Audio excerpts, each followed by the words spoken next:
Eto na nga mga chong, marami tayong basketball updates. Barangay Ginebra, kakaiba ang ipapakita ngayong Governors Cup. Barangay Ginebra tune-up game, Maverick Missy nakapagpakita ng solid performance. Nitong linggo ay opisyal nang nagbukas yung panibagong season ng PBA. Pero bago yan ay nagkaroon pa ng tune-up game ang Barangay Ginebra kontra sa kupunan ng Northport Batampier. Sa tune-up game na yan ay mas naging maganda na yung flow ng opensa ng Barangay Ginebra at ang mga nag-step up nga ay itong sila Justin Brownlee, Japet Aguilar at itong kanilang gwardya na si Maverick Missy. Isa nga si Maverick sa mga nakapagpakita ng magandang performance at mukhang may gusto nga itong patunayan this upcoming Governors Cup. Alam naman nating lahat mga chong na nitong mga nakalipas na linggo ay laman itong si Maverick Missy ng mga trade rumors. Kesyo ititrade na daw ito ng Ginebra Management dahil hindi nito naaabot yung expectation sa kanya. Pero ibang Maverick Missy nga yung nagpakita sa tune-up game kontra Northport Batampier kung saan mas nailabas niya nga yung kanyang full potential. Couple of basket at 3-point shot nga yung nagawa ng nasabing gwardya at naasahan rin ito pagdating sa depensa. Mukhang mas fit nga ngayon itong si Maverick Missy dahil na rin sa bagong sistemang ginagamit ngayon ng kanyang kupunan. Dahil kung matatandaan nyo, nitong mga nakalipas na conference ay ang sentro nga ng opensa ng Barangay Ginebra ay more on kay Christian Stan Hardinger. Si Stan nga yung sinasandalan ng Barangay Ginebra pagdating sa opensa. Most of the time ay na kay Christian Stan Hardinger ang bola, kaya yung iba nilang players ay hindi nabibigyan ng pagkakataon na makapagpakitang gilas. At ngayon,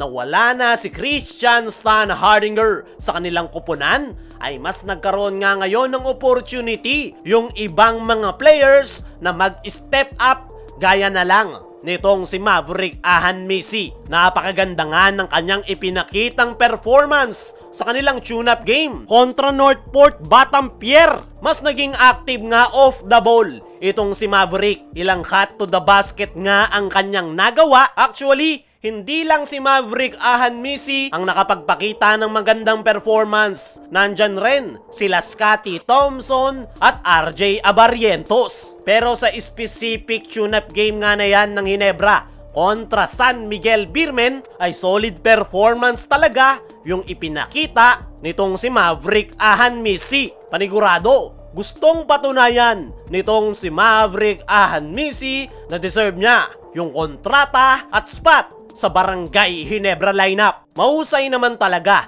itong si Maverick. Talagang hindi lang siya nabibigyan ng opportunity nitong mga nakalipas na conference dahil gaya ng sabi natin kanina, kay Christian Stan Hardinger nakafocus yung kanilang opensa. At ngayon, na pure triangle na talaga yung gagamitin ngayon ni Coach Tim sa kanyang kupunan, ay lahat nga ng players ay may opportunity na pagdating sa opensa. Ayon nga sa mga source, ay binigyan na pala ng ultimatum ng Ginebra Management itong si Maverick Missy na kailangan na niyang makapagpakita ng solid performance ngayong conference. At yan nga yung isa rin sa possible na dahilan kung bakit napakaganda ng kanyang ipinakitang performance sa kanilang tune-up game kontra sa kanilang paboritong katransaksyon na Northport Batampier. Ang alang mga chong ay magtuloy-tuloy yung magandang ipinakitang performance na yan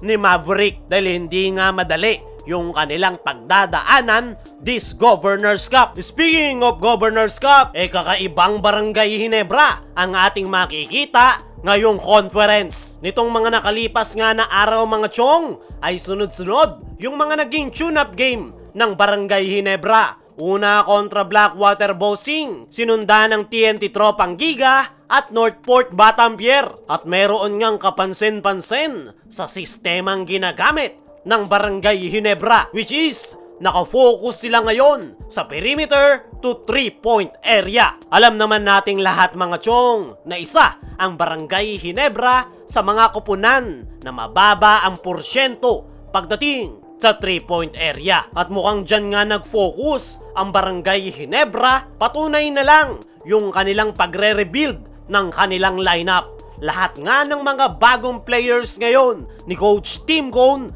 ay mayroong mga tira sa 3-point area. Kahit yung mga bago nilang big man na sila Ben Adamos at Isaac Go ay mayroong outside shots. At sa mga tune-up game ng Barangay Ginebra ay napakarami nga nilang binibitawan na outside shots. Kaya naman, i-expect nyo sa magiging debut game ng Barangay Ginebra na mas maraming volume 3-point shot ang kanilang gagawin every game. Malayong malayo yan sa performance ng Ginebra nitong mga nakalipas na conference kung saan sa loob ng painted area sila tumatrabaho. Ang positive nga niyan mga chong ay mas magiging threat ang Barangay Ginebra once na uminit yung kanilang outside shots dahil mas marami na nga silang maaasahan sa 3-point area. Pero yung negative side nga niyan mga chong ay humina yung kanilang front court position at dyan nga sila possible na magkaroon ng problema. Pero kilala natin si Coach Tim Cone, palagi nga itong nakakagawa ng paraan. I-expect nyo na magi-struggle sila sa simula, pero once nga na makuha nila yung kanilang rhythm, ay dyan na magsisimulang maging threat ang Barangay Ginebra.